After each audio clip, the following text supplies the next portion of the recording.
Hello everyone, welcome to my organic garden. तो आज मैं आपसे इस बारे में बात करूंगा कि हम लोग अपने अडेनियम के प्लांट को किस तरीके से रिपोर्ट करेंगे।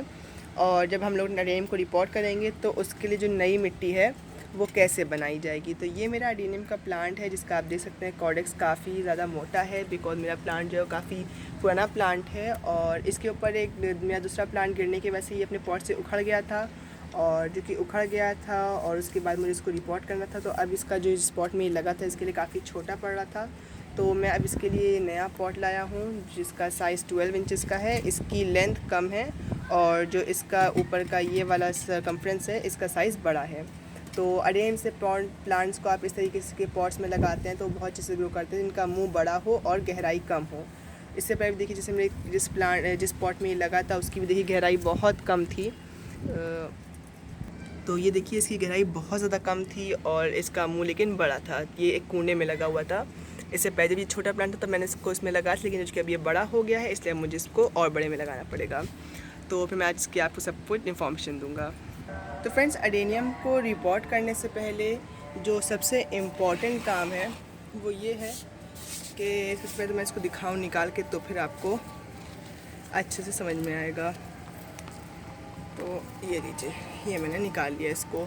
तो आप देख सकते हैं कि इसका जो ये कॉर्डेक्स है वो कितना मोटा और कितना अच्छे से डेवलप हुआ है। तो जो सबसे इम्पोर्टेंट काम आपको करना है अडेनियम के प्लांट के साथ रिपोर्ट करने से पहले वो ये है फ्रेंड्स कि आपको इसके कॉर्डेक्स को पानी में भिगो देना है जहाँ तक ये मिट्टी में था, जो कि गर्मियों का मौसम चल रहा है। वैसे ये काम आपको मार्च में या इस टाइम में जैसे अप्रैल का महीना है या मई का महीना है इसमें करेंगे तो ठीक रहेगा, ठंडक में मत कीजिएगा। तो ये तो मेरा जो जिसमें मैं इसको भिगोने की कोशिश कर रहा हूँ काफ़ी मुझे लग रहा है छोटा पड़ रहा है।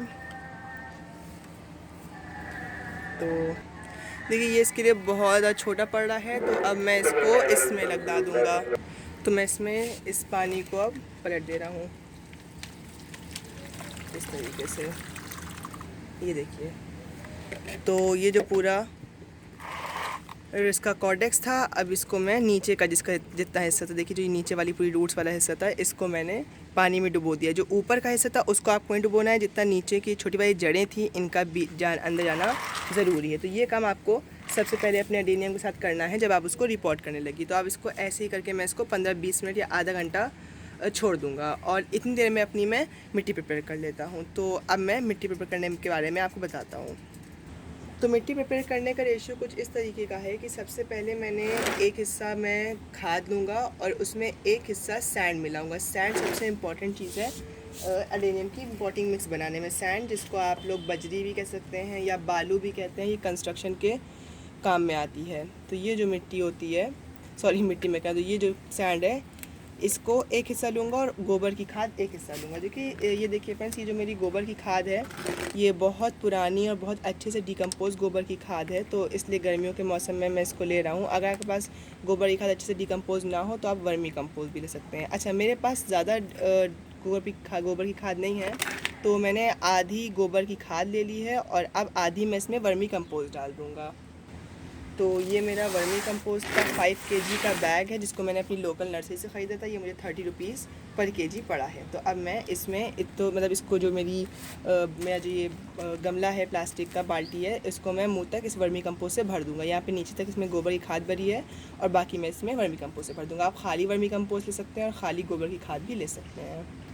तो मैंने इसको ओपन कर दिया है और अब जो मेरा वर्मी कंपोस्ट का पैकेट है उसको मैं इसमें से निकालने जा रहा हूँ।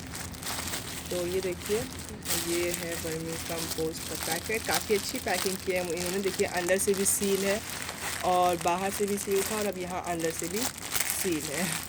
तो अब मैं जल्दी से इसको ओपन कर लेता हूँ और फिर ये देखिए, ये है वर्मी कंपोस्ट। तो काफ़ी अच्छी वर्मी कंपोस्ट है और मैं इसको पूरा वर्मी कंपोस्ट से फिल कर लूँगा।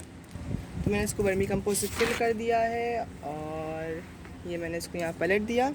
और अब मैं इसमें जितनी मैंने वर्मी कंपोस्ट ली थी उतनी मैं इसमें सैंड ले लूँगा। सैंड में देखिए जो बहुत बड़े बड़े पत्थर होते हैं उनको आप ऑब्वियसली हटा दीजिएगा, उनको मत डालिएगा। तो ये मैंने सैंड ले ली है और अब मैं सारी सैंड पलट दूँगा इसमें। तो ये देखिए, और जो ऊपर के पत्थर और ऐसे सीप होंगी इन सबको मैं हटा दूंगा। तो ये जो आपकी मिट्टी का मेन जो चीज़ें हैं वो एक सैंड हो गई और एक गोबर की या गोबर की खाद या फिर वर्मी कंपोस्ट हो गई। ये आपके मिट्टी बनाने का सबसे मेन दो चीज़ें हैं। उसके बाद ये जो आपकी सैंड में छोटी छोटी जो कंकड़ निकलते हैं, इसको आप लोग जिसको हम लोग छर्री बोलते हैं अपनी देसी लैंग्वेज में, तो इसको मैं थोड़ा सा डाल दूँगा। बहुत ज़्यादा नहीं है फ्रेंड्स, ये मुट्ठी भर है, तो मैं इसको भी इसमें ऐसे डाल दूँगा। उसके बाद अब जो हम लोग के थोड़े बहुत माइक्रो न्यूट्रिएंट्स प्लांट को पहुंचाने के लिए चीज़ें होती हैं, मैं उसको डालना स्टार्ट कर रहा हूँ। तो बिकॉज ये 12 इंच का पॉट है, इसलिए मैं इसमें 1 चम्मच 1 टेबल स्पून अंडे के छिलके का पाउडर डाल रहा हूँ। ठीक है। उसके बाद ये मेरी नीम खली है, मैं 2 टेबल स्पून नीम खली डाल दूँगा फ्रेंड्स, 1 और ये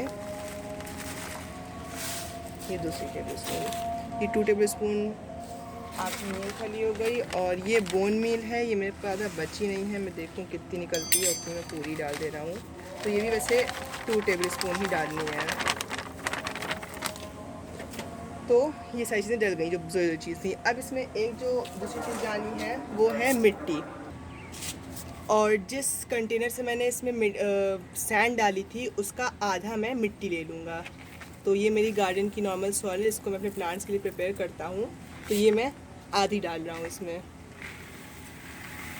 और ये देखिए, तो ये मेरी पूरी मिट्टी का मिश्रण तक प्रिपेयर हो गया। अब मैं आपको एक बार शॉर्ट बता दूँ, 1 हिस्सा सैंड, 1 हिस्सा गोबर की खाद, आधा हिस्सा मिट्टी, ये 3 मेन कंपोनेंट्स हैं इस मिक्सचर के, इसको आपको डालना है। उसके बाद आप 1-1 चम्मच या 2-2 चम्मच इसमें जो अलग अलग चीज़ें से अंडे के छिलके का पाउडर है, नीम खली है, बोन मील है, चाय की पत्ती का पाउडर है, ये सब डाल दीजिएगा। और इसके बाद मैं इस मिक्सचर को अच्छे से मिक्स कर दूंगा। और फिर मिक्स करने के बाद मैं इसमें आगे आपको प्लांट लगा के दिखाता हूँ। तो मैंने पूरी मिट्टी को अच्छे से मिक्स कर दिया है और अब बारी आ गई है मिट्टी को पॉट में भरने की। तो पॉट में भरने से पहले आप सबसे चेक कीजिएगा कि पॉट का ड्रेनेज होल अच्छे से बड़ा सा है कि नहीं साइज़ में। और उसके बाद ड्रेनेज होल के ऊपर हम लोग रखेंगे एक ठिकरा।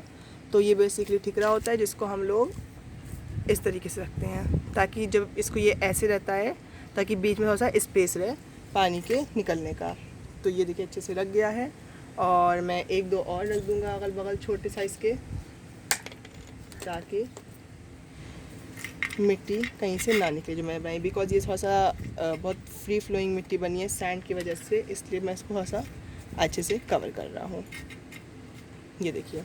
और अब इसके बाद मैं इसमें नीचे इसकी जो मैंने मिट्टी बनाई है इसको डालना स्टार्ट करूँगा। पहले मैं ठिकरे के पास थोड़ा सा धीरे डालूँगा ताकि जो मैंने ठिकरे रखे हैं ये हिल ना जाए। और उसके बाद फिर मैं इसको भर दूँगा।